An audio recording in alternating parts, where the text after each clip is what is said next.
In the mid-1960s, St. Nicholas was a small, picturesque village about 16 miles southeast of Malaya. It wasn't a place military buses normally went. However, for GIs who had their own transportation, it was a favorite destination. I used to like to break away from my Iraqian routine and check out the tavernas and beaches in this less hectic area. And it was a fantastic place to meet and mingle with the locals.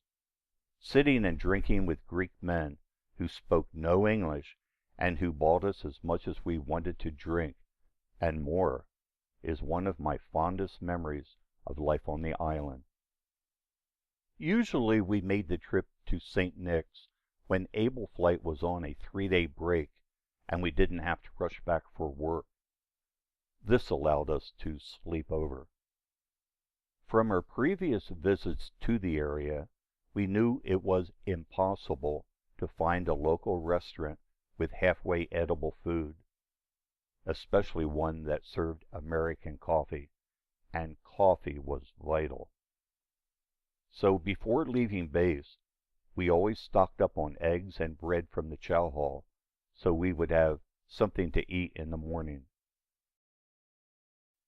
In addition, I kept a jar of instant coffee and 2 coffee mugs at all times in my Jeep. After a night of drinking cheap Minos wine and having too much ouzo with the locals, there was a routine that Don and I followed. I always had a raging hangover whenever I woke up in St. Nick's. So as soon as we woke up, we usually left immediately for the return trip to base. My job was to carefully negotiate the treacherous mountain roads while driving with a head that felt as though it was splitting in half. As I drove, Don sat in the back seat of the Jeep cooking breakfast for us on a kerosene stove that I had purchased. He enjoyed waving to the Greek farmers in their fields as they yelled and frantically pointed to the smoke billowing from my Jeep as we passed by. When an egg was cooked to my liking, Don carefully picked it out of the pan with his fingers and handed it to me. That was breakfast. Usually any bread we had brought with us had been eaten the previous night to help soak up the alcohol we had consumed. That kerosene stove and the pan were used for more than just cooking eggs. We used them for making coffee as well. Don boiled water in the frying pan for instant coffee prior to cooking the eggs for breakfast.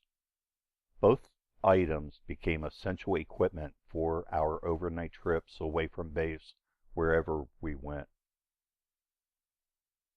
GIs were always trying to save money. Here, in an effort to save a few drachmas, Rich Smythe and Able 202 make scrambled eggs on my small kerosene stove one morning while we stayed at the Minos Beach Hotel in St. Nick's.